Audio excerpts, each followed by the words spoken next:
परमेश्वर का धन्यवाद हो एक सुंदर दिन के लिए फिर से। और आप लोग को प्रभु यीशु के पवित्र मीठे नाम से मैं आप लोग का अभिवादन करती हूँ। और मसीह यीशु के पवित्र नाम में, मीठे और पवित्र नाम में मैं आप लोग का मसीह अभिवादन करती हूँ। और मैं आप लोग से आज एक वर्ष को लेकर के आपके सामने उपस्थित हुई हूँ। और वह वर्ष आप मेरे साथ निकाल लीजिएगा, रोमियो की पत्री और उसका 8वां अध्याय, उसका 24 और 25 पर।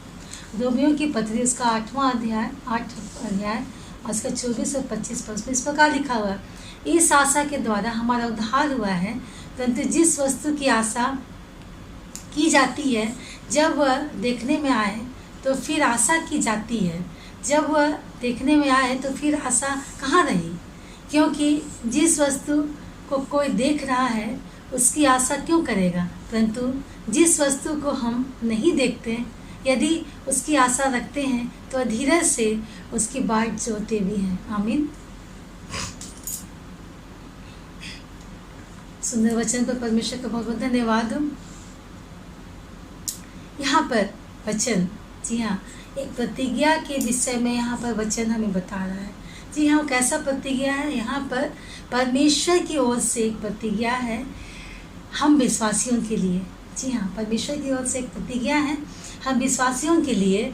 और चूँकि हम विश्वासियों का जब हमारा शरीर का अंत होगा तब उस परिस्थिति के बारे में यहाँ पर वचन हमें स्पष्ट रूप से बता रहा है कि जब हमारे शरीर का जब अंत होगा तब हमारे शरीर में, हमारे अंदर जितने भी पाप होंगे उन सारे बातों का अंत होगा। जी हाँ, अर्थात जो पाप हमने किया है अपने जीवन में या अपने शारीरिक रूप से, शारीरिक इच्छाओं के द्वारा, उन सारे पापों का अंत परमेश्वर के वचन के द्वारा यहाँ बताया जा रहा है।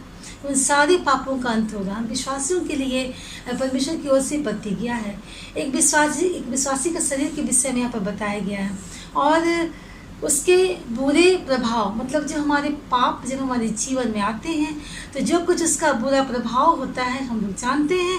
उस प्रभाव के विषय में यहाँ पर बताया जा रहा है कि परमेश्वर के द्वारा छुटकारा मिलेगा। जी हाँ, अर्थात हमारे सारे पापों को छुटकारा होगा। उसके द्वारा जितनी भी बुरी परिस्थितियाँ या प्रभाव जीवन में डालते उन सारे बातों का वो छुटकारा हमें देने वाला हमारा परमेश्वर किसके द्वारा होगा?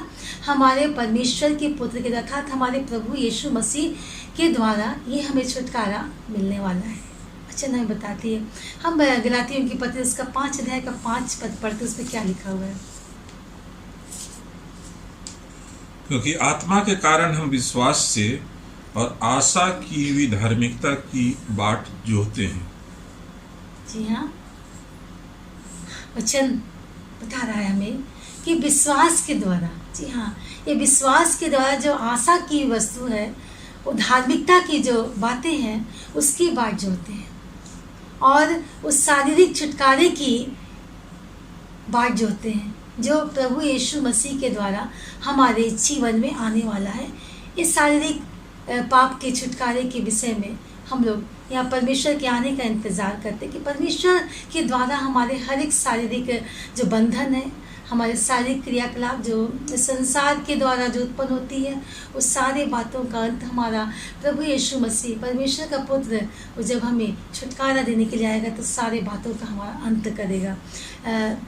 रोमियो की पत्री उसका 8 अध्याय उसका 23 पद हमें बताता है, और केवल वही नहीं पर हम भी जिनके पास आत्मा का पहला फल है, जिसके पास आत्मा का पहला फल है, आप ही अपने में कराते हैं और ले पालक होने की, अर्थात अपनी देह के छुटकारे की बाट जोहते हैं। ले पालक होने की, अर्थात अपने देह के छुटकारे की बाट जोहते हैं। आमीन। जी हाँ, यहाँ पर वचन स्पष्ट कर रहा है जो एक उद्धार पाने का जो एक अंतिम रास्ता, एक अंतिम उपाय है, उस विषय में यहाँ पर वचन हमें बता रहा है।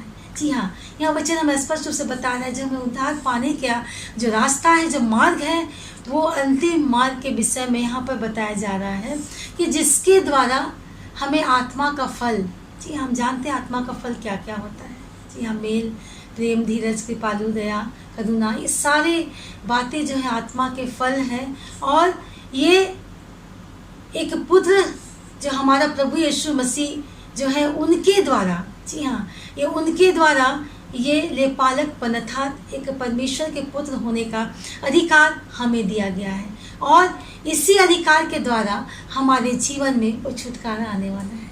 जी हाँ, छुटकारा आने वाला है, क्योंकि परमेश्वर ने हमें अपने पुत्र और पुत्री होने का वो अधिकार दिया है, और उसी के द्वारा हमें छुटकारा मिलने वाला है। तो हम उसी छुटकारे की हम बाट को जोड़ते हैं।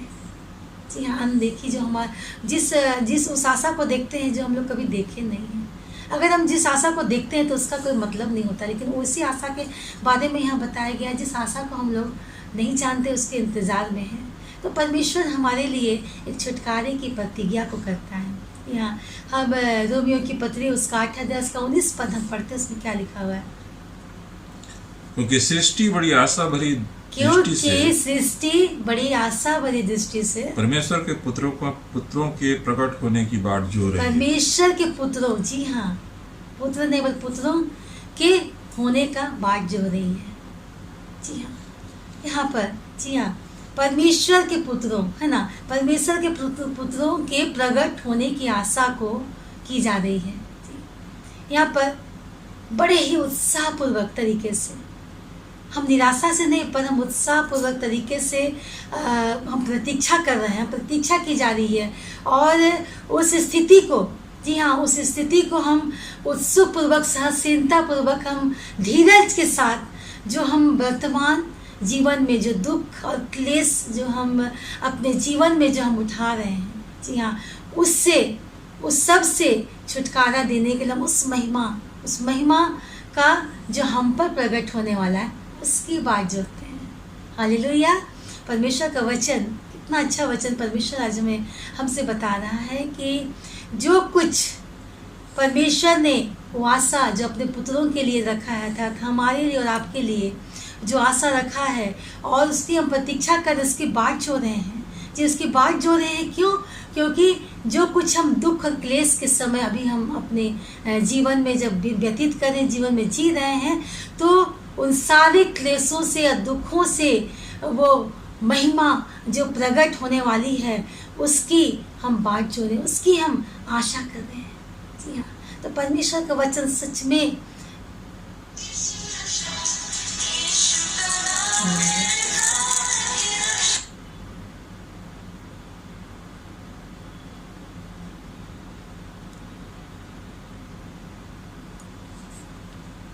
डिस्टर्बेंस हो जाता है। तो यहाँ पर हम देख रहे हैं कि परमेश्वर, जी हाँ, हमारा जीवित पिता हमें उस आशा की बातों को बता रहा है। कैसी आशा? जो आशा उन्होंने हमसे प्रतिज्ञा की है कि हमारे शारीरिक हर एक पापों का वो अंत करेगा, सारे बातों का छुटकारा देने वाला हमारा परमेश्वर है। सच में परमेश्वर का धन्यवाद इस जीवित वचन के लिए जो परमेश्वर ने सिर्फ हमारे लिए और आपके लिए इस जीवित वचन को आज बोला है। तो आइए आज हम प्रभु की ओर, उस आशा की ओर हम अपने मन को फेरें, अपने हृदय को हम उस दृष्टि करें, अपनी आँखों को सुखाएं जिस ओर हमारा परमेश्वर हमारा इंतज़ार कर रहा है।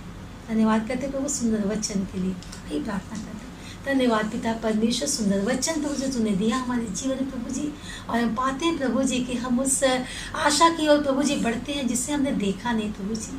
हाँ प्रभु जी, वो आशा जो हम इस समय दुख और क्लेश के जीवन में हम जी रहे प्रभु जी, और पिता परमेश्वर तू इस जीवन के द्वारा अपनी महिमा को प्रकट करना चाहता है प्रभु जी। मेरे पिता जितने लोग प्रभु जी आज हमारे संग जुड़े प्रभु जी, सबके जीवन से प्रभु जी तो अपनी महिमा ले पिता परमेश्वर, ताकि हर एक आत्माएं प्रभु जी तेरे नाम से उस छुटकारे को पाने पाए पिता परमेश्वर। इस संसार के हर एक बंधन से जो कुछ बुरी बातें हमारे जीवन में, उन सारे बातों से हमें छुटकारा मिलने पाए। हाँ पिता परमेश्वर, तू हमारी प्रार्थना को सुना। मैं विश्वास करते प्रभु जी, विश्वास की प्रार्थना को हाँ और आमीन के साथ मांगते प्रभु के नाम में, आमीन और आमीन।